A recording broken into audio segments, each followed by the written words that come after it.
अस्सलाम वालेकुम students, welcome to my channel. आज हम वैन डर वाल फोर्सेस को डिस्कस करेंगे।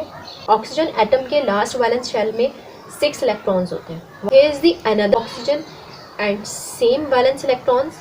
इस ऑक्सीजन एटम के लास्ट शेल में 6 इलेक्ट्रॉन्स है। इसको 2 इलेक्ट्रॉन्स की नीड है अपना ऑक्टेट कंप्लीट करने के लिए। इसको भी अपना ऑक्टेट मुकम्मल करने के लिए 2 इलेक्ट्रॉन्स की नीड है। जब इनके दरमियान में म्यूचुअल शेयरिंग होगी तो जो बॉन्ड फॉर्मेशन होगी वो कुछ इस तरह से होगी। इन दोनों ऑक्सीजन के एटम्स ने अपने अपने दोनों इलेक्ट्रॉन्स को म्यूचुअल शेयर कर लिया, तो दोनों का ऑक्टेट मुकम्मल हो गया। ऑक्सीजन ने डबल कोवलेंट बॉन्ड की फॉर्मेशन की। This is the chemical bond, it's a double covalent bond. One molecule of oxygen के दरमियान में जो बॉन्ड की फॉर्मेशन हुई है वो है डबल कोवलेंट बॉन्ड की फॉर्मेशन।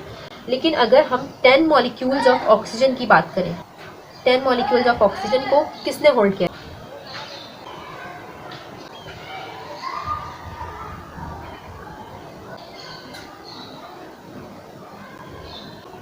एक ऑक्सीजन मॉलिक्यूल को जिसने होल्ड किया हुआ था वो था केमिकल बॉन्ड। कौन सा chemical bond? Double covalent bond. अब यहाँ पर 10 मॉलिक्यूल्स ऑफ ऑक्सीजन है। इन 10 मॉलिक्यूल्स को किसने होल्ड किया? Answer is the van der वाल फोर्सेस। वैन डर वाल forces hold the 10 molecules of oxygen. These are the van der Waals forces. Van der वाल forces attractive forces, not the bonding forces. Remember, जो आपने बातें याद रखनी है वो आपने ये याद रखना है कि वैन डर वाल forces are also known as the intramolecular forces. इनको इंट्रामोलिकुलर फोर्सेस भी कहते हैं, ठीक है। दीज are the attractive forces, not the bonding forces.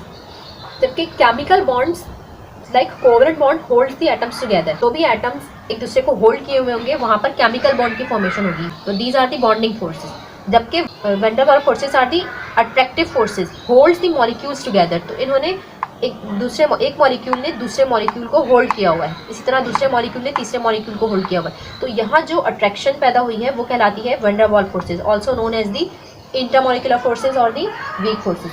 What are the types of van der वाल forces? Dipole dipole forces.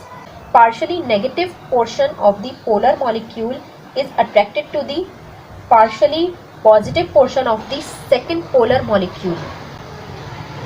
The electrostatic attraction is created between the two molecules। तो यहाँ पर जो अट्रैक्शन पैदा हो रही है वो अट्रैक्शन यहाँ कहला रही है डायपोल डायपोल इंटरेक्शन। यहाँ एक एग्जांपल हम लेते हैं, जैसे कि hydrogen fluoride. One molecule of hydrogen fluoride, another molecule of hydrogen fluoride.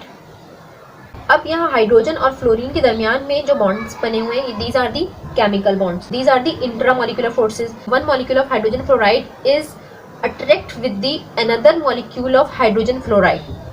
तो जो अट्रैक्टिव फोर्सेस यहाँ बन रही हैं वो कहलाएंगी इंटरमोलिकुलर फोर्सेस और दी वैन डर वाल फोर्स। ये जो डॉटेड लाइन से यहाँ शो की गई है इसको हम कहते हैं van der Waals forces.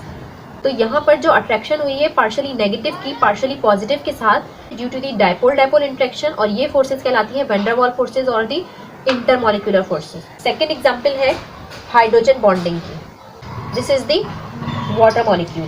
One water molecule is attracted with the another water molecule.